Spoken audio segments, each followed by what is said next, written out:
Good morning, and what is up? It is Nick here, and welcome to another episode of the Tao Te Ching. And as always today, opening up to a random chapter, we will read. Preeminent is one whose subjects barely know he exists. The next is one to whom they feel close and praise. The next is one whom they fear. The lowest is one whom they despise. When a ruler's trust is wanting, there will be no trust in him. Cautious, he values his words. When his work is completed and his fare is finished, the common people say, we are like this by ourselves.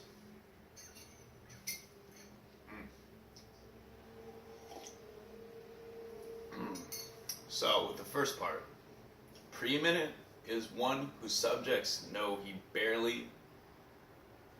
whose subjects barely know he exists. Few things come to mind when I read this phrase. Excuse me as I drink a little more coffee.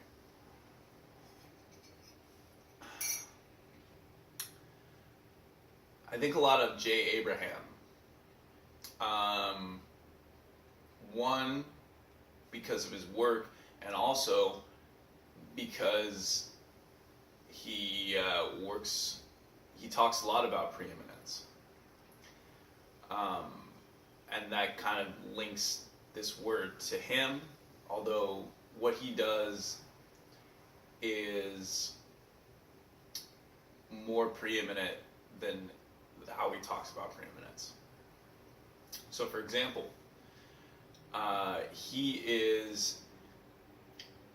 Jay Abrahams is a business strategist,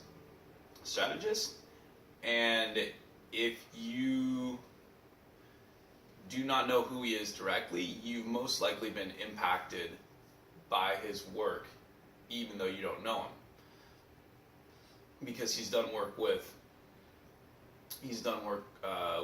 Tony Robbins, multiple companies throughout the world, and then through his work, these companies have become better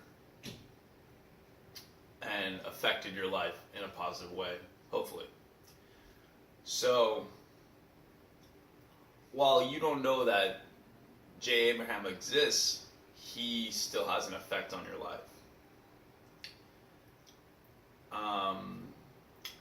And then it goes on to say, the Tao, the next is one to whom they feel close and praise. So, for this, I would say, if Jay Abraham were preeminent, the next one would be like someone whom he coaches, or a business who he coaches that you love and like are all about. And then next to that is a business that they fear, or that we fear. And I'm doing this all in the context of business. I think this could be in the context of people or leaders, but in this case it's the context of business, because I think it's like the easiest to illustrate. And so the next is one whom they fear. So maybe think about a Goliath business that's a little bit mean. You're not quite sure their intentions, but you know they're effective. You know they get the job done. While you may not like them, you respect them.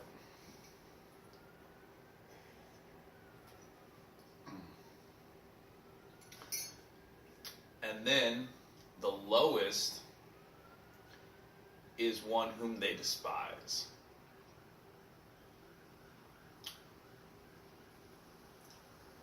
And so this one, there's no respect Like, there's no respect elicited by this organization, and you just do not care for it. You feel above it, and you're just like, ugh.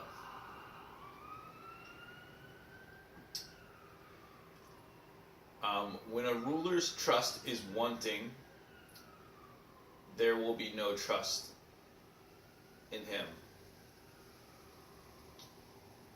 When a ruler's trust is wanting, there will be no trust in him. When a ruler's trust is wanting, there will be no trust in him.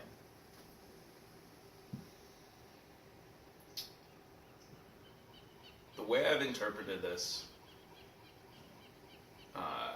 over the years of kind of reading this book and also seeing it in different aspects and different people is that whenever there's an organization or a person who doesn't trust another person, nobody trusts them. And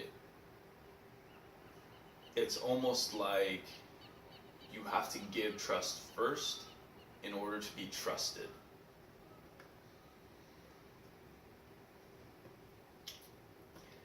If you look at some of the most peaceful places, trust goes both ways.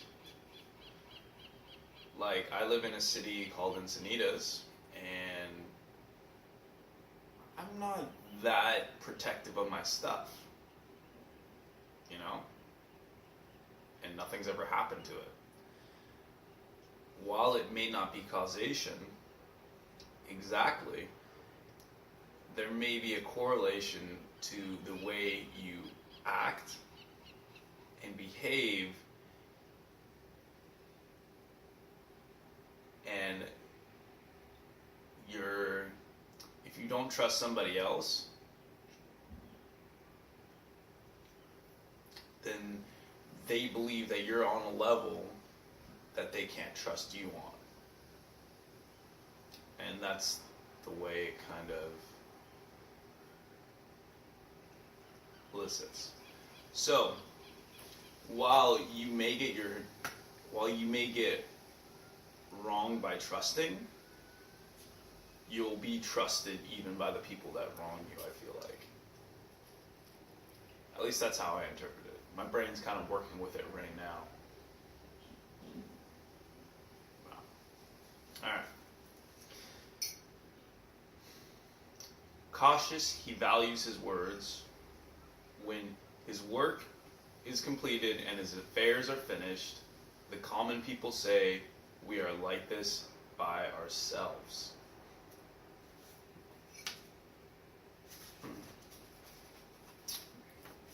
Cautious, he values his words. When his work is completed and his affairs finished, the common people say, "We are like this by ourselves."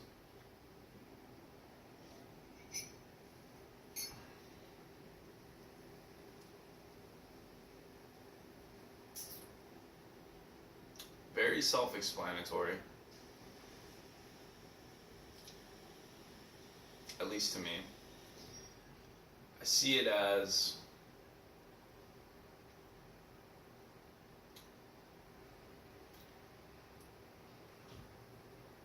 he understands, like a leader or a business, they understand the value of what they say.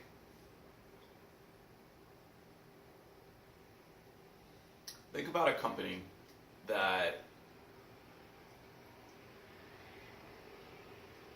is preeminent in their field.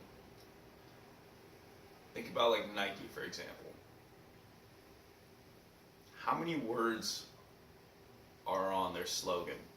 It's very simple. It's not an essay. It's not a long, diarrhea of language. It's simply just do it. Just do it is Nike's phrase. Just do it. That's their slogan. Very simple, very straightforward. Just do it.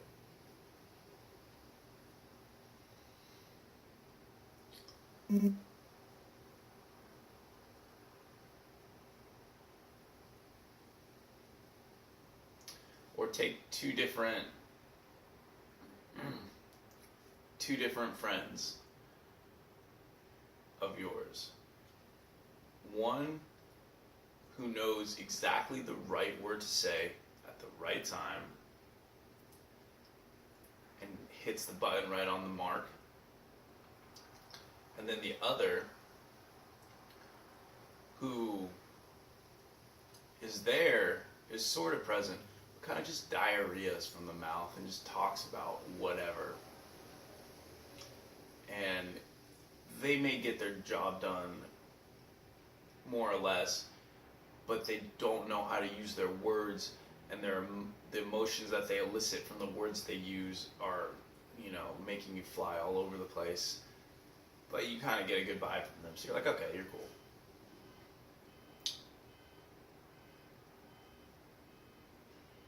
Yeah. When his work is completed and his affairs finished, the common people say, we are like this by ourselves.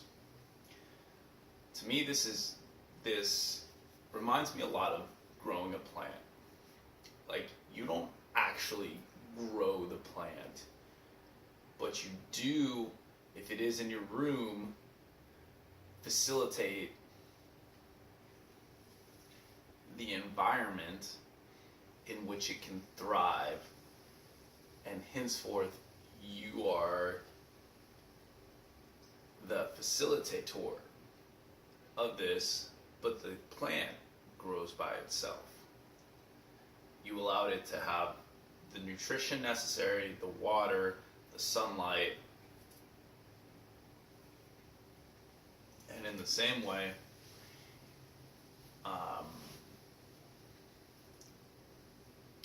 if you have a company, you can foster, or if you have roommates, or if you have a group of friends, you can foster positive attributes in them that they believe that they're created by themselves, by you yourself creating a situation for those attributes to grow and to flourish. And all the while, they will feel like they did it all by themselves, which is how they're supposed to feel. Alright, cool chapter. Thank you for hanging out with me. I will catch you guys again very soon. I'm going to finish my coffee here and go off and do other stuff. Peace.